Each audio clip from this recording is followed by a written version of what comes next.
자, 구속입니다. 자, 개념 보죠. 자, 구속은 체포에 비해서 장기간 구인, 구금하는 것을 말한다. 구속은 이 구인과 구금을 포함하는 개념인데 이 구인과 구금이 어떤 차이가 있는가 하면 자, 밑에 여기 구인 나와 있죠.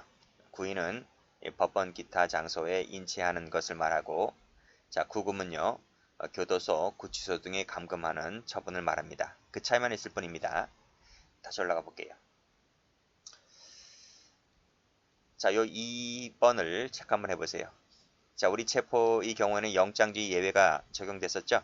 근데 구속에는 영장주의 예외가 적용이 없고 반드시 이 구속시키려면 반드시 구속영장이 필요하다는 점에서 차이가 있습니다.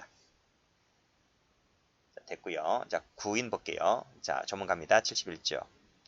자, 구인한 피고인을 법원에 인치한 경우에 구금할 필요가 없다고 인정할 때에는 그 인치한 때로부터 자, 24시간 동그라미. 빨간색입니다. 24시간 내 동그라미. 석방해야 된다. 이렇게 하면 틀려요. 즉시 하면 틀립니다. 우리 앞에서 체포할 때 즉시 많이 배웠죠? 그쵸? 즉시 많이 배웠는데 구속은 구인은 즉시가 아니고 24시간 내에 석방해야 된다는 거죠.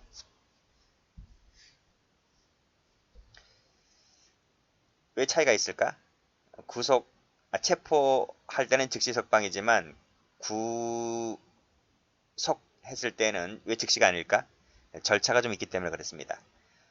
체포는 절차가 좀 간소하죠. 그러나 구속 같은 경우는 절차가 약간 좀 몇 단계가 좀 있기 때문에 그 절차 때문에 즉시가 아니고 24시간 내에 석방해야 된다 이렇게 되어 있습니다. 자, 밑에 구인 후에 유치되어 있죠.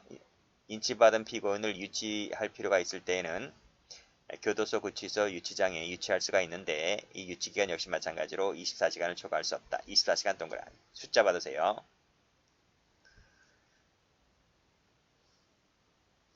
자, 나머지 보시고요. 그 다음 구금 갑니다. 교도소, 구치소에 감금하는 것을 말하고 구금은 미결구금이죠. 미결구금을 의미한다는 점에서 형의 일종인 구류와는 구별됩니다. 구류는 형이 확정된 거고요. 구금은 이제 미결구금이죠. 그래서 이 미결구금 산 기간은 나중에 형이 확정되었을 때는 전부 다 형기에 산입을 해주죠. 자, 목적. 형사소송의 진행과 형벌의 집행을 확보하고자 이제 구속시켜 놓고 이제 수사하고 재판하고 하는 것입니다. 따라서 자백을 받아내기 위해서 하는 구속 안 되고요. 수사상의 편의를 위해서 구속하는 것도 절대로 허용되진 않습니다. 자, 판례. 이 판례 앞에서 본 적 있어요. 자, 영장을 지금 받아서 피의자를 구속시켰잖아요. 그럼 그 영장의 의미가 뭐라고요? 영장의 의미가 출석이라든지 형 집행을 담보하고자 하는 데 있다는 것인데 그것만 있는 것이 아니라 동그라미 1번, 그 밑에 동그라미 2번.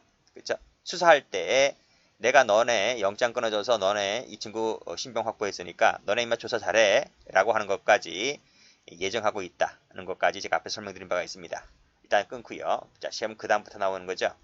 자, 법원이 영장 끊어줬습니다. 발부받아가지고 이 친구를 구금시켰는데 이 친구가 지금 추석 요구에 응하지를 않아요. 안 나온다는 거야. 그러면 어떻게 해야 되겠습니까? 그치. 법원에서 영장 끊어줬잖아. 이 끊어진 영장을 가지고 조사실로 구인시켜서 여기서 이제 조사받게 할 수 있다는 내용이죠. 별도로 이 조사실로 끌고 나오기 위하여 별도로 영장을 또 끊을 필요는 없다는 겁니다. 그러니까 처음부터 받았던 영장을 가지고 바로 조사실로 끌고 나올 수 있는 것이지 별도로 또 다른 영장이 필요한 것은 아니다는 내용의 판례입니다. 자, 그래서 여기 색깔 칠하시고 이거 다 한 적 있어요. 자, 유형을 갑니다. 자, 구속은 피의자 구속이 있고 피고인 구속이 있는데 피고인 구속이라고 하는 것은 재판받다가 바로 그 법정에서 법원이 확 구속시키는 거야. 우리가 흔히 이것을 법정 구속이라 하죠.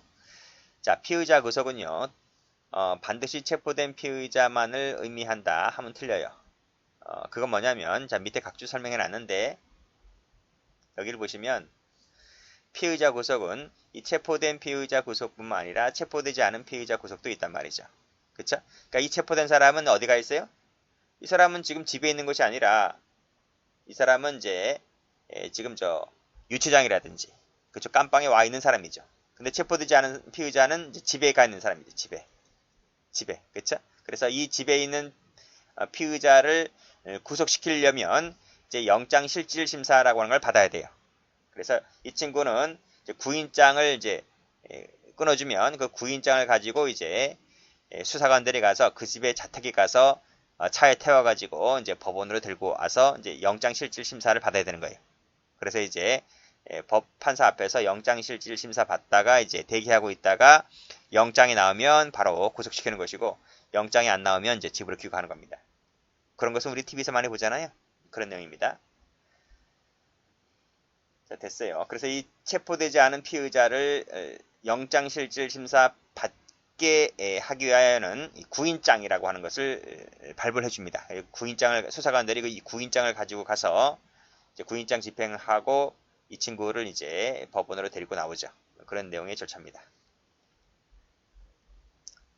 자, 다시 한번 볼게요. 자, 피의자 구속이 있고 피고인 구속이 있는데 피의자 구속은 체포된 피의자가 있고 체포되지 않은 피해자가 있는데 각각의 절차 제가 말씀드렸고 그 절차는 뒤에서 또다시 법조문을 통해서 나올 겁니다. 자, 피의자 구속과 피고인 구속은 공통점도 있고요. 차이점이 더 많죠. 차이점이 여기서부터 이 끝에까지입니다. 차이점이 많다. 처음부터 다 알려고 하지 말고 이제 다 배우는 것이니까요. 이제 차츰 이런 것들을 이제 알아가면 됩니다. 자, 그리고 이제 밑에 판례에도 여기 나와 있듯이 이 피의자 구속 같은 경우에는 영장의 성질이 허가장입니다. 그러나 피고인 구속 같은 경우에는 명령장이죠. 그렇죠? 이러한 차이가 있다. 그리고 피의자 구속은 발부 기관이 이제 판사이지만 피고인 구속은 이제 법원이 영장을 발부를 해줍니다. 그래서 주체도 달라요. 기관도.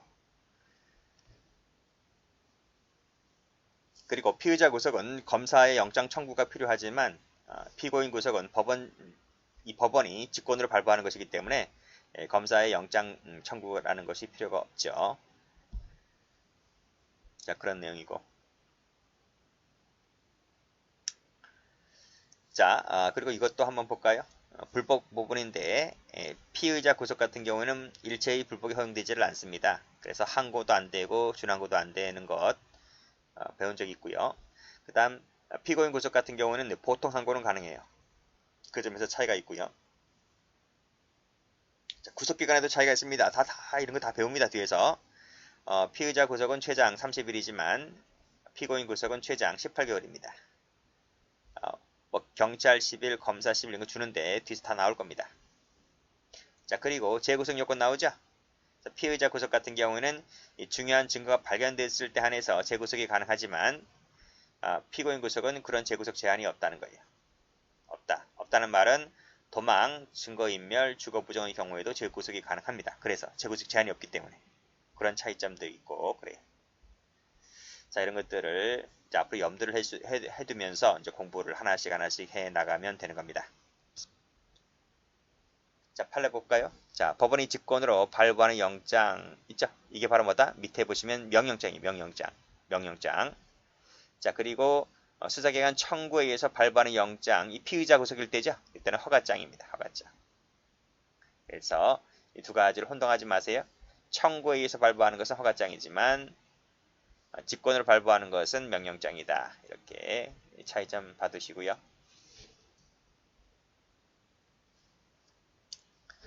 자, 구속의 요건 갑니다. 자, 이것도 외우셔야 되죠? 자, 법원은 피고인이 죄를 범했다고 의심을 할 만한 상당한 이유가 있고 다음 각호의 사유가 있을 때는 피고인을 구속시킬 수가 있다. 1번, 2번, 3번을 묶어보세요. 어떨 때? 주거가 없을 때, 주자 동그라미. 증거를 인멸할 염려가 있을 때, 인자 동그라미. 도망하거나 도망할 염려가 있을 때, 도자 동그라미. 자, 색깔 칠해볼까요? 주, 인, 도입니다. 주인도. 외우세요. 주인도. 이것은 뭐다? 구속 사유가 됩니다. 다시 한번. 죄를 범했다고 의심을 할 만한 상당한 이유가 있고 그리고 주인도 중에 하나만 있을 때 구속시킬 수가 있다. 그리고 구속은 체포와 더불어서 객관적 혐의를 요한다는 것도 나머지 보시고요. 자, 고려사항 볼게요. 자, 구속 사유를 심사함에 있어서는요. 자, 중대성, 재범 위험성, 그리고 다른 사람들에 대한 위해 우려 등을 고려해야 된다는 거죠. 이것은 뭐예요? 이것은 중재해입니다. 중재해입니다. 재해입니다. 중재해입니다. 이것은 고려사항입니다. 그래서 여러분들은 이 구속사유와 고려사항을 헷갈리지 마세요. 혼동하면 안 됩니다. 그래서 이 법조문도 보시면 마지막에 고려하여야 한다라고 되어 있잖아요. 그렇죠? 다시 한번 구속사유는 주인도지만 고려사항은 중재해다. 중재해는 고려합니다. 중재해는 고려사항입니다. 자, 경미범죄 특징도 공부해야 되겠죠? 그쵸? 50만원 이하짜리 벌금, 그리고 구류, 과료에 해당하는 사건에 대해서는 1항 1호가 뭔데? 그게 바로 주거가 없는 때야. 자, 그때를 제외한 구속시킬 수가 없다. 부정의 부정은 긍정이라 그랬죠? 그러니까 이때만 구속시킬 수 있다는 거야. 그쵸? 그래서 이 구속에도 경미범죄 특징이 있습니다. 그것이 주거가 없는 때다. 그런 내용도 같이 봐두셔야 돼요. 자, 그래서 경미범죄 특징, 우리 체포영장 배웠지? 긴급체포 없다 그랬고, 현행범 체포 배웠죠? 그리고 구속 같은 경우 있고. 그래서 경미범죄 특징은 총 3개입니다. 통상체포, 즉 체포영장에 의한 체포, 현행범 체포, 구속. 이 3개의 경우에는 경미범죄 특징이 적용되는 것이고, 각각의 내용은 약간씩 다릅니다. 자, 그러면 첫 번째 피의자 구속을 보죠. 자, 피의자 구속 반드시 영장이 필요하다 그랬죠? 영장 중에 예외 없다 그랬습니다. 청구권자는 검사다. 이것도 체포할 때 다 배웠던 거랑 똑같아요. 절차가. 영장 청구권자에는 경찰관이 들어오지 않습니다. 자, 조문을 보면 검사는 판사에게 영장을 청구하고, 이 수임 판사죠? 그리고 경찰은 검사에게 신청을 한다. 됐죠? 됐습니다. 자, 그리고 방금 배웠던 다액 50만원짜리 이하 벌금, 구류, 과료 사건에 대해서는 주거가 없을 때 한한다. 그렇죠? 이 경미범죄 특징은 2022년도 경채시험에도 그대로 출제가 됐어요. 받으시고요.